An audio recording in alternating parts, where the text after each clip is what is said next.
Oh, meu Deus. Vamos começar aqui, então. Então, agora a gente vai falar da visão do profissional de enfermagem. Primeiro, a sua visão médica, o que é que ele trata, né? A clínica do paciente, os cuidados que ele tem. E agora a gente vai abordar a assistência de enfermagem em si, tá? O que compete a gente. Então, antes da cirurgia, tanto o paciente quanto o responsável eles devem assinar um termo de responsabilidade. O que esse termo de responsabilidade significa? Eles vão estar autorizando o hospital a realizar esse procedimento cirúrgico e que seja por finalidade também de proteger o paciente em caso de uma cirurgia indesejada. Por exemplo, eu não sei se vocês sabem, nós mulheres, se formos fazer qualquer tipo de cirurgia, estava falando na última aula, né? Precisa da assinatura do marido, tá? Se fosse cirurgia ginecológica. A gente não pode fazer cirurgia sem assinatura do marido, tá? Então, além de garantir que o procedimento está sendo de forma legal, é uma forma de proteger o paciente e se responsabilizar pelos atos que vão estar sendo desempenhados aí. Então, por favor, anotem isso que eu estou falando. Da parte da responsabilidade, porque é importante, né? Por que é importante se responsabilizar pela cirurgia? Por que tem que assinar esse termo? Tá? Não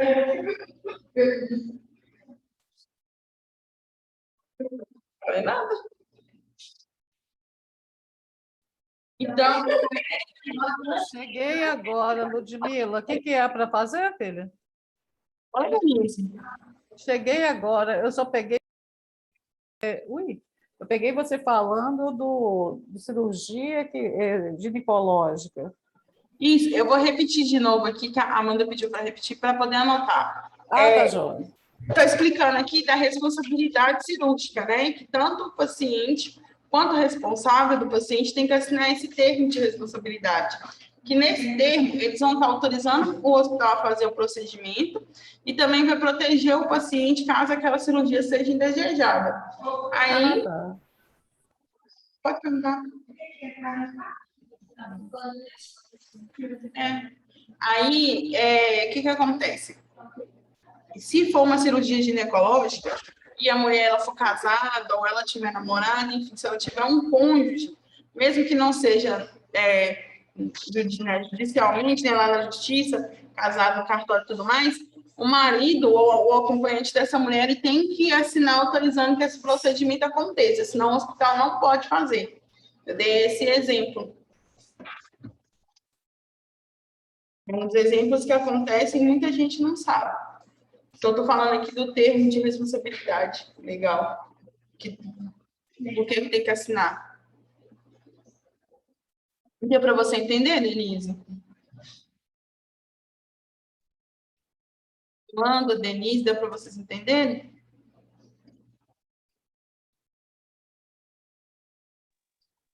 Sim.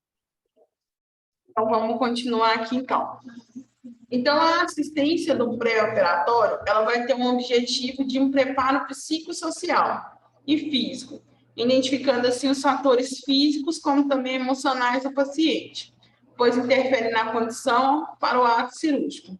Podem comprometer bem como o eixo da cirurgia e, ao mesmo tempo, provocar a sua suspensão. Por quê? Se os sinais vitais desse paciente estiver alterado, ele não pode fazer o procedimento cirúrgico, tá?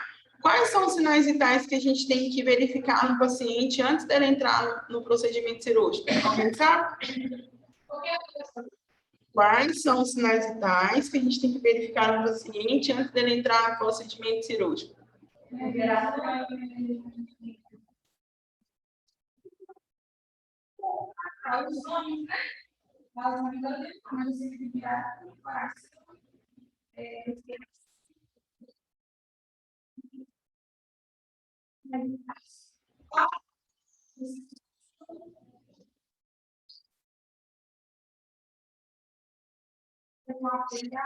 Eu espero que eu não terminar de falar, ué.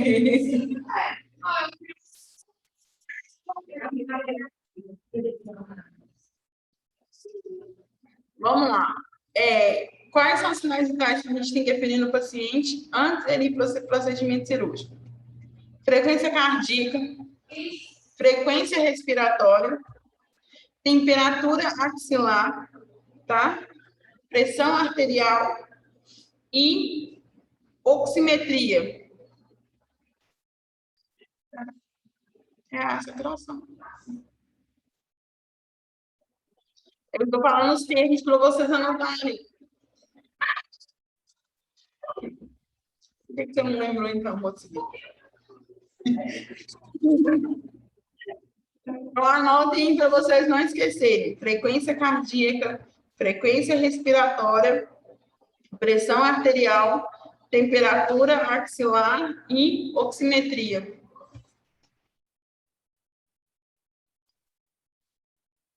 E a partir de agora, vocês estão transformando, vocês têm que saber bonitinho. Chegar lá na prática, vocês evoluírem direitinho o paciente.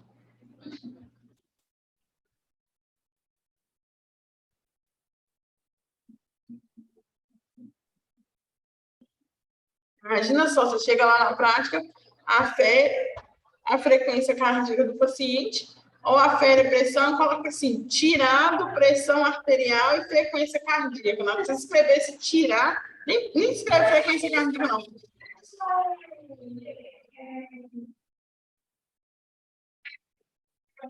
Frequência cardíaca e frequência respiratória. Isso.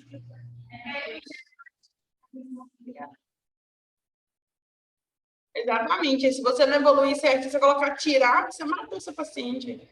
Você tirou alguma coisa dele, você matou ele. Tem que colocar Felipe, tá?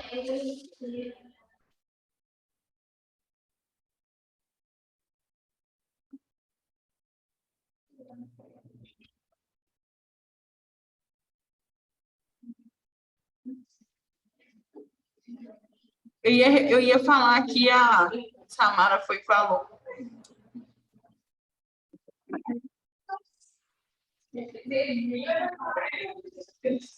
Então, aqui a gente vai falar agora.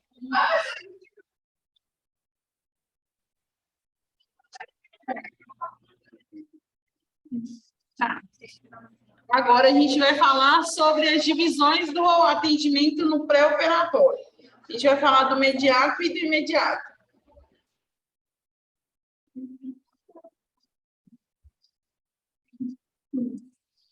Então, no imediato, a gente vai realizar uma anamnese completa do paciente através de uma entrevista. O que vai ter nessa entrevista? A gente vai perguntar se ele já teve alguma cirurgia anterior, se ele tem algum tipo de alergia, se ele tem alguma doença associada, quais que são os remédios que ele usa, qual é o jejum que ele está fazendo e colocar alguma observação Por exemplo, se o paciente tem marca-passo, a gente coloca uma observação.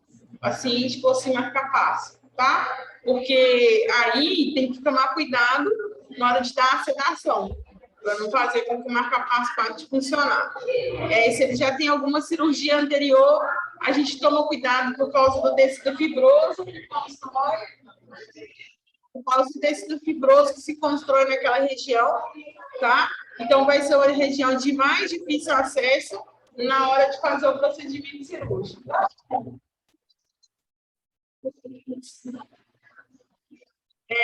Se ele está fazendo em jejum, lembrando que na apostila de vocês está falando 12 horas de jejum, mas a gente viu hoje no vídeo que tem um tempo de jejum novo, né, mais recente, tá? Então, isso, aí tá mais recente, então vocês vão seguir esse parâmetro aí, caso tenha alguma perguntinha para frente, tá? A gente vai providenciar uma coleta de sangue como hemograma completo, coagulograma, plaquetas, leucograma e classificação sanguínea. Por que a gente precisa disso tudo? Caso o paciente ele tenha uma hemorragia dentro do bloco cirúrgico, a gente precisa ter um sangue do tipo sanguíneo dele para fazer a hemotransfusão, tá? Então, a gente precisa saber dos hemoderivados dele, todo o complemento sanguíneo dele, para poder atuar nessas questões, tá? Preparar o paciente para outros exames diagnósticos, como ultrassom, tá? Esse USG é ultrassom, ultrassonografia, tomografia, ressonância magnética, raio-x, entre outros, porque isso vai depender do local onde ele vai estar fazendo o procedimento cirúrgico. Uma dica para vocês: quando for levar o paciente para fazer qualquer exame, né? A gente for levar o paciente para qualquer exame, certifique-se que o médico pediu o raio-x e a ressonância do local certo. Você pergunta para o paciente: qual membro que você vai operar? Ele fala: é a perna esquerda. O médico pediu o raio-x da perna direita. Então, está errado. Então, você vai até o médico e pede ele para refazer o pedido, tá? Porque não tem como você tirar um raio-x de uma perna sem que vai operar na outra. Tá? Isso é segurança do paciente, é uma medida para minimizar o risco do paciente de ter um erro na hora do procedimento cirúrgico. Além disso, só um minutinho, gente.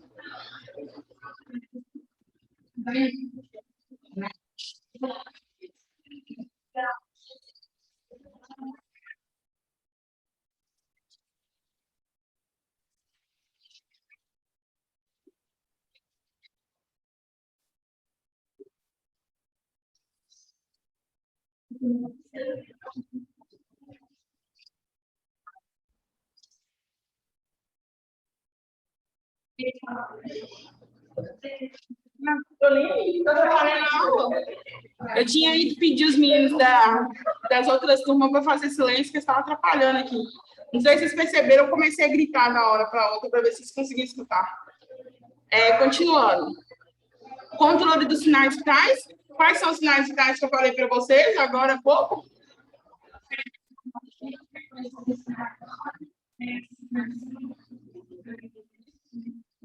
Sinais vitais.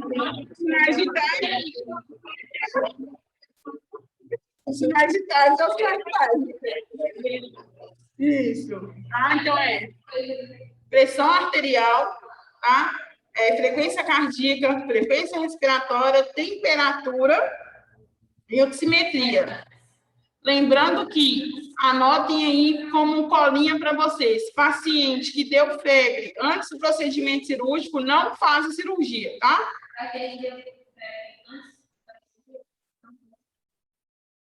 Se o paciente ele apresentou um pico febril antes de fazer a cirurgia é cancelada. Alguém sabe por quê? Porque a febre é indicativo de quê? Infecção. Então, se ele fizer um procedimento cirúrgico com uma possível infecção instalada, a chance dele ter um quadro de infecção generalizada, que a gente chama de sepse, é muito grande. Então, a gente não pode fazer um procedimento cirúrgico com um paciente tendo um pico febril. Então, anotem aí. Não, ele vai ter ele tem chance de ter uma infecção. Aí, se o paciente deu febre, espera-se 48 horas sem febre para o paciente poder fazer o procedimento cirúrgico. Então, vai ser 48 horas você verificando os sinais vitais dele, a temperatura, para ver se não vai ter outro pico. E a como é que fala? A oxigenação. É Sim, importante também a saturação? sim, é a oximetria, né? É É a importante. oximetria. Isso que eu queria falar. Isso, é importante também. Ela está dentro dos sinais vitais. Se a Ah, oximetria tá. estiver abaixo de 92, o paciente também não faz procedimento cirúrgico ou ficar a cargo médico fazer e entubar o paciente. Porque ele pode ter uma descompensação na mesa cirúrgica, né? Uma vez que ele vai estar ali exposto, vai ter perda de volemia, que é sangue, né? Quando a gente fala de volemia, é sangue. Então, ele vai ter perda de volemia, ele pode acabar tendo uma descompensação. A gente também vai observar o equilíbrio eletrolítrico e o estado nutricional do paciente. Paciente obeso não quer dizer que o paciente tem todos os nutrientes. Paciente magro não quer dizer que o paciente também é bem nutrido, tá? Então, vai fazer um acompanhamento nutricional primeiro, para saber se esse paciente pode passar pelo procedimento cirúrgico, né?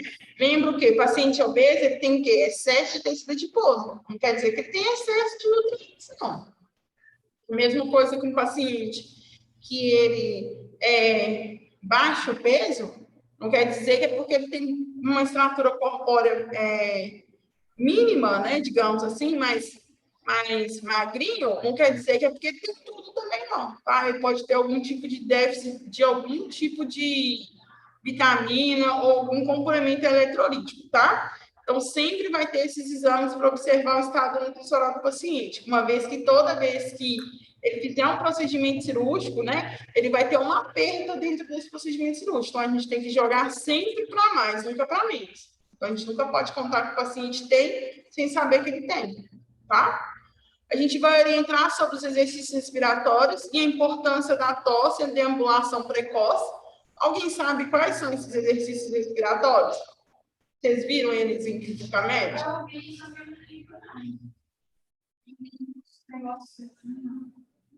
Os exercícios respiratórios.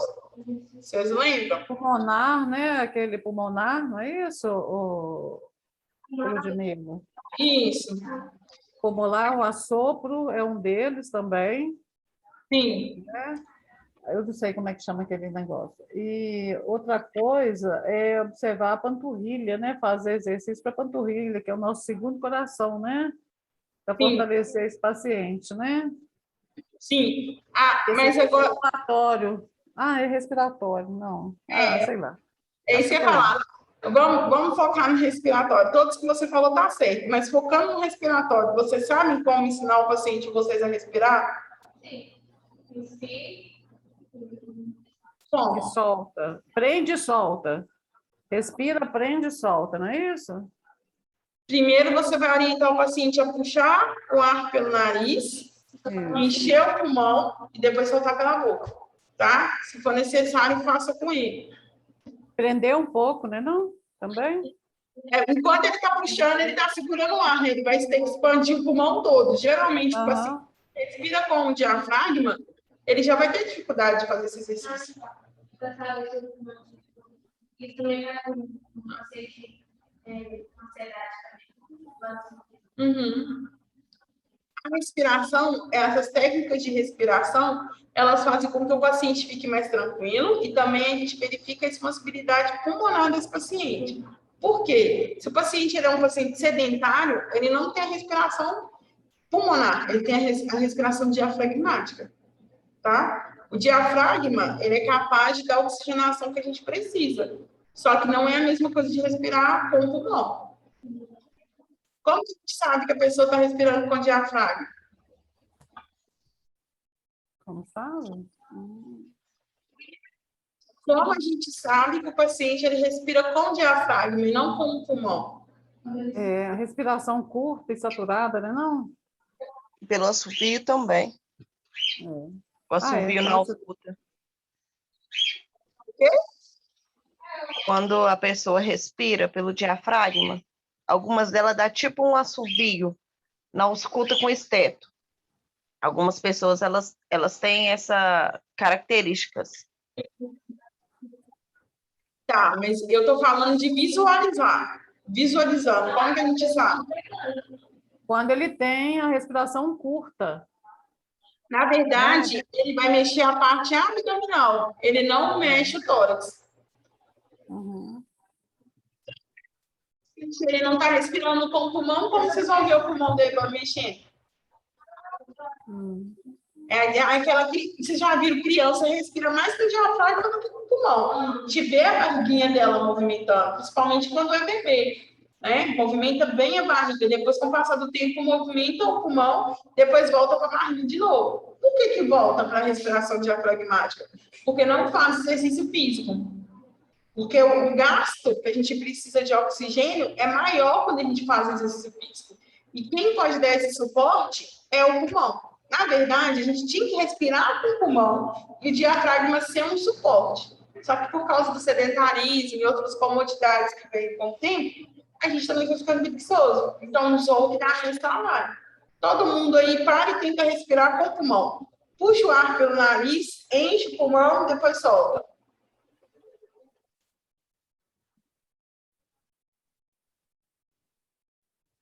Ludmila, Uma vez é fácil. Oi, Denise. deixa eu perguntar. Eu tive que atender uma pessoa aqui no portão. No caso, você já fez a chamada? Hã? Você já fez chamada? Já fiz no primeiro horário. Por quê? Não, gozada, não vi. Foi no primeiro horário. Eu coloquei presença para você. Início da aula. Então passa. Obrigada. De nada. Então, continuando aqui, né? Então, o paciente, ele tem a respiração abdominal.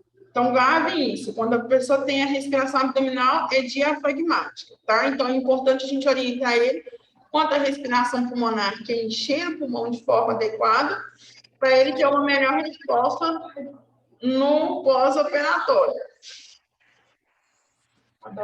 Hoje me está bravo.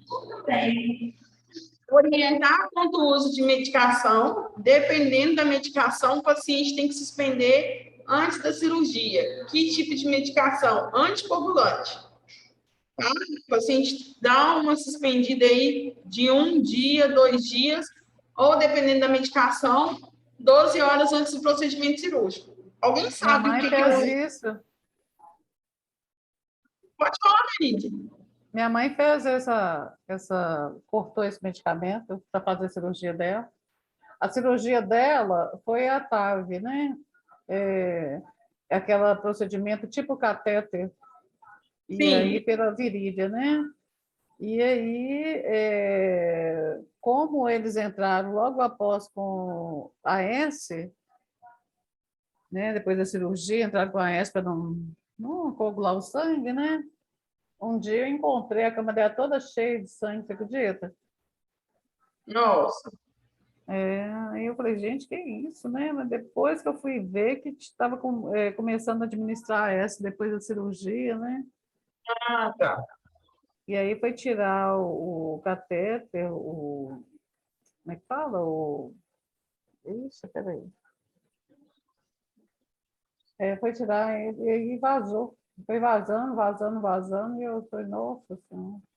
Ela fez o catéter para quê? Foi entupimento de veia?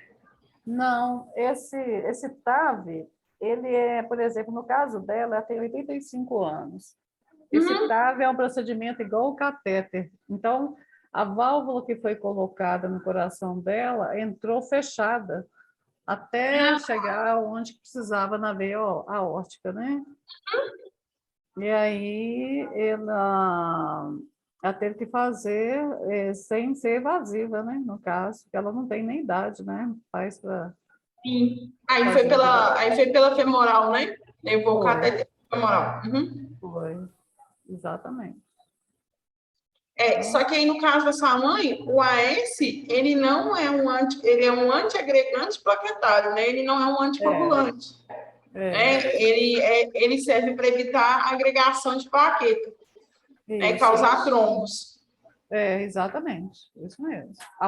Pós-cirurgia, né? Pós-cirúrgico. Isso. Agora, o anticoagulante, né, que eu estava falando com vocês, é o Marevan, Xarelto, Clexane. Esses são anticoagulantes.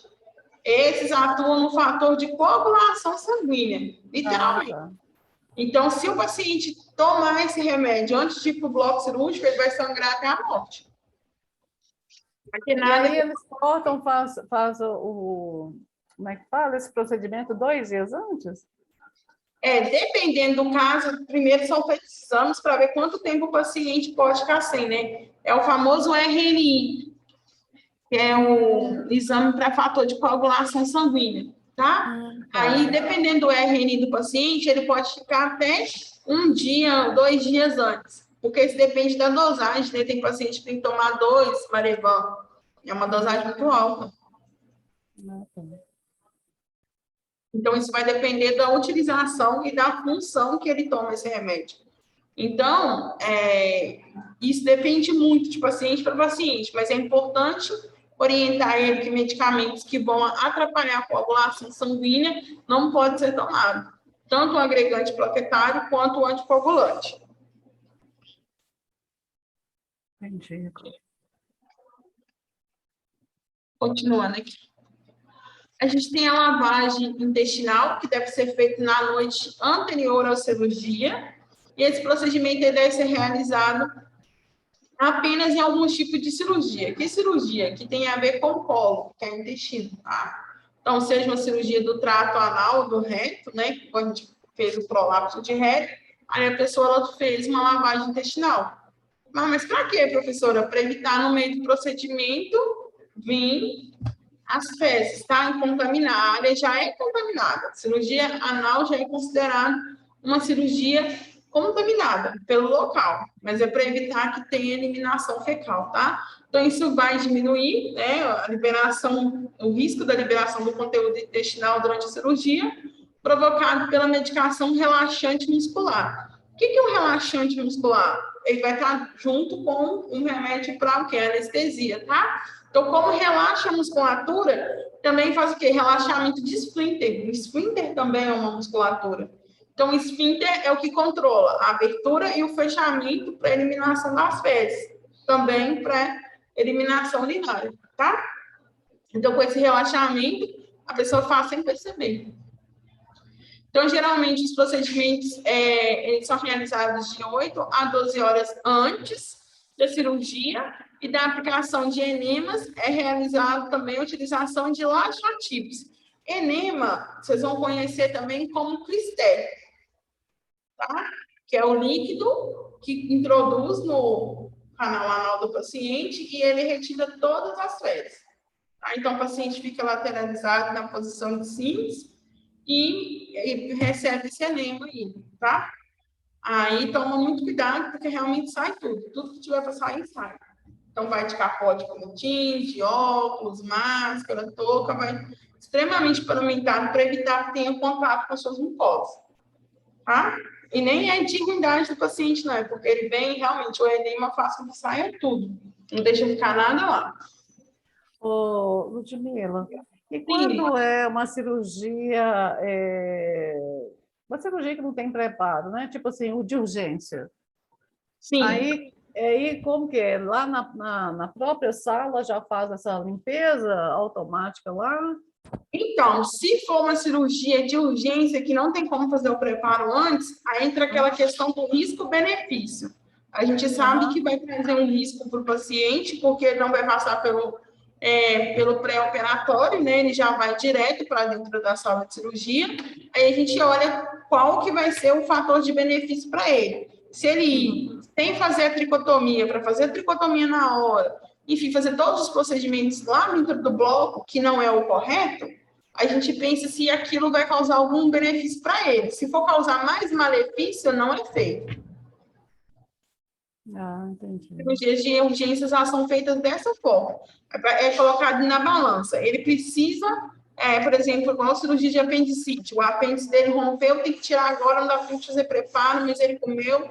Então, vai abrir o paciente, mas com mais cuidado vai diminuir a sedação, então vai ter que ser uma cirurgia mais rápida, porque como ele ainda está com o estômago cheio, ele não pode tomar muita anestesia, porque senão ele vai vomitar e aspirar. Então, aí ele vai ter que controlar todos esses passos para poder fazer a remoção. Então, acaba que o paciente corre mais risco na cirurgia do que benefício, ela tendo assim de imediato. Por isso que, geralmente, as cirurgias de urgência e emergência que chega e tem que fazer com o paciente, elas são cirurgias que são extremamente cheias de problemas depois. Porque já, o paciente não fez preparo nenhum, então está com o intestino cheio, está com o estômago cheio, e não pode tomar anestesia, porque senão vai vomitar e vai aspirar, aí o médico fica naquela, se vai entubar, se não vai. Então, ele corre mais risco numa cirurgia de urgência do que numa cirurgia eletiva. Ah, tá. Boa. Bom saber. Então, verificar se há necessidade de reservar o sangue, né? Que eu falei com vocês, que a gente vai colher os hemoderivados do paciente para separar. Às vezes ele vai precisar de plaqueta, às vezes ele vai precisar de hemácia, às vezes ele precisa da transfusão de sangue completa. Então, isso vai depender do grau da cirurgia, tá? Orientar o paciente contra as regras do hospital. Quais que são as regras do hospital em geral? Não pode entrar dentro da sala cirúrgica com adorno, esmalte na unha, pede ele para deixar para fazer a tricotomia no local, antes do procedimento cirúrgico. Essas são as regras que a gente deve passar para ele, tá? Principalmente mulher sem esmalte na unha. Ah, nem base, professora, nem base. Unha clara, limpa, tá? No pré-operatório já imediato, né? A gente vai checar todos os preparos prescritos nas vésperas da cirurgia, que foram realizados com êxito e todas as informações contidas no prontuário. Então, já no imediato, para fazer a cirurgia. Então, a gente vai verificar se toda a papelada que foi solicitada para o paciente, ele fez, e se deu tudo ok, tá? Se está todos os laudos lá e seu médico já assinou checando, falando que ele pode fazer cirurgia. Se não tiver nenhum papel, se estiver faltando um exame, ele não pode fazer cirurgia, tá? É para ele não comprometer a sua própria vida. A gente vai realizar um exame físico completo e vai verificar e manter o jejum, tá? Como a gente sabe agora que tem essa mudança, né? Tem essa nova regra, então o jejum pode ser até de 2 horas. De 2 a 8 horas. Então, depende muito do tipo de cirurgia e o que o médico vai prescrever para esse paciente. Comunicar qualquer alteração quanto ao estado geral do paciente, né? Então, entre aquela questão que eu falei com vocês da febre, da oxigenação, para o médico já estar preparado caso tenha alguma intercorrência dentro do bloco. Orientá-la a esvaziar a bexiga antes de ser encaminhado ao bote cirúrgico, se possível, o paciente vai deambulando. Geralmente, só em cirurgias que o paciente vai fazer RAC, que a gente chama que é a peridural, que ele vai deambulando. Se for uma anestesia geral, ele já vai na maca, tá? Porque ele já começa a tomar o preparo no pré-operatório para terminar no meio da cirurgia, tá? No momento da cirurgia, perdão. E por que ele tem que esvaziar a bexiga? Eu falei isso com vocês tem pouquinho tempo. Vamos ver se vocês lembram.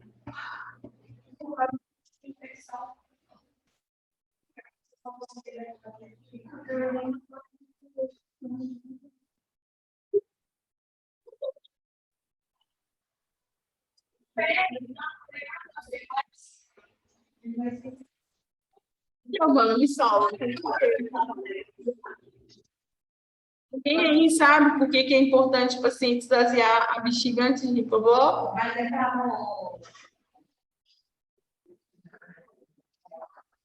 Hã? Gente, eu falei, vocês não estão anotando, não? Para não correr algum trauma? Oi? Para não ocorrer algum trauma? Para não fazer nenhum trauma. Isso mesmo. Porque pode ter o quê? Laceração da bexiga. Lembra que eu falei com vocês? A uretra na bexiga. A uretra na bexiga, Giovana. Para evitar que tenha laceração da bexiga. Lembra o quê? Se tiver laceração, na bexiga, né? Se romper o tecido da bexiga, a gente vai ter presença de urina com sangue, tá? Então, muito bem, tá certinho, Débora. Continuando aqui, orientar quanto à retirada dos esmaltes da unha, né? Se o paciente estiver usando para anestesia, para o anestesista colocar melhor a oxigenação do paciente. Que oxigenação é essa? É a oximetria de pulso, tá? Que na verdade fica do dedo. Dizem, né, que o esmalte da unha, principalmente se for escuro, ele interfere na captação do sinal. Então, por isso que não pode esmalte na unha, tá? Só por esse motivo. Tem que retirar. Fazer com que o paciente tome um banho de aspersão na solução indicada pelo hospital. O que é banho de aspersão mesmo? Eu esqueci. Chuveirinho, querido. Banho de aspersão é no chuveiro, tá, gente? Chuveiro. Então, anotem, Elza. Você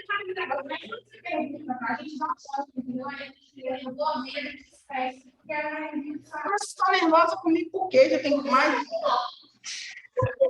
Gente, e na prova vocês vão ficar nervosos também?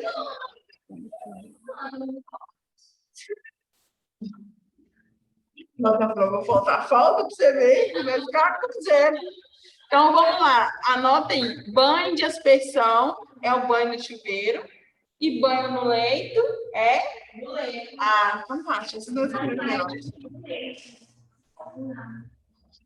de leite? Que gato.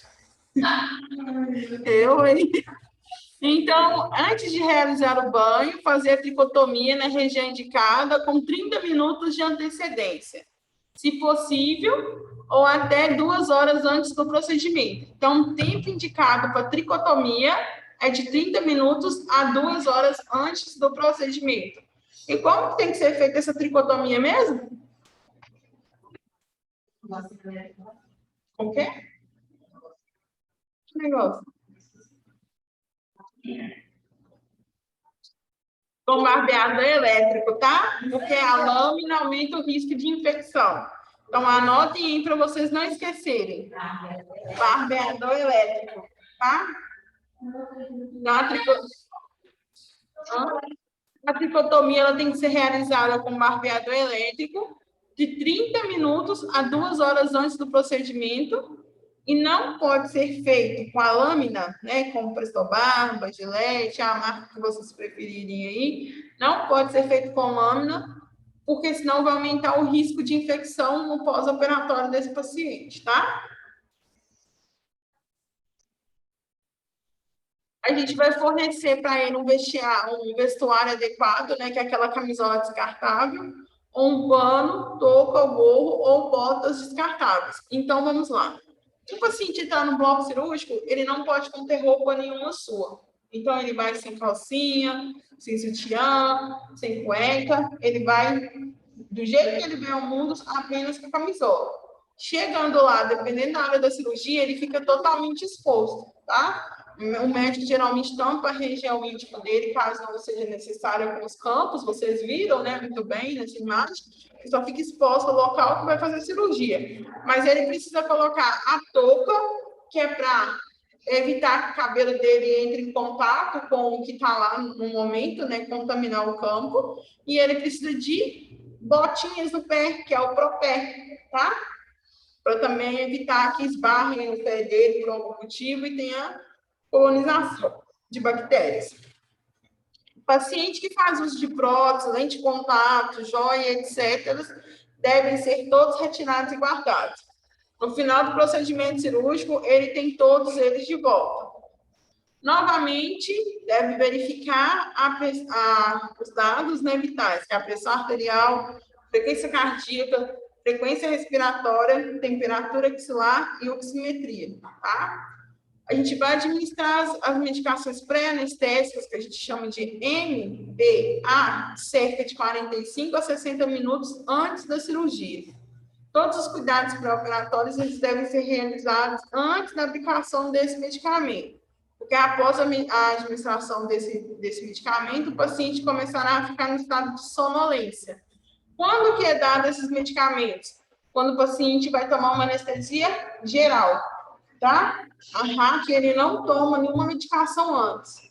Então, se o paciente de vocês tiver qualquer medicação para ser tomada antes do procedimento cirúrgico, é porque provavelmente ele vai fazer uma cirurgia geral, tá? Então, ele não vai ver nada. Aí, se por algum motivo ele te perguntar, o link vai cair, gente, pode entrar no outro, nesse mesmo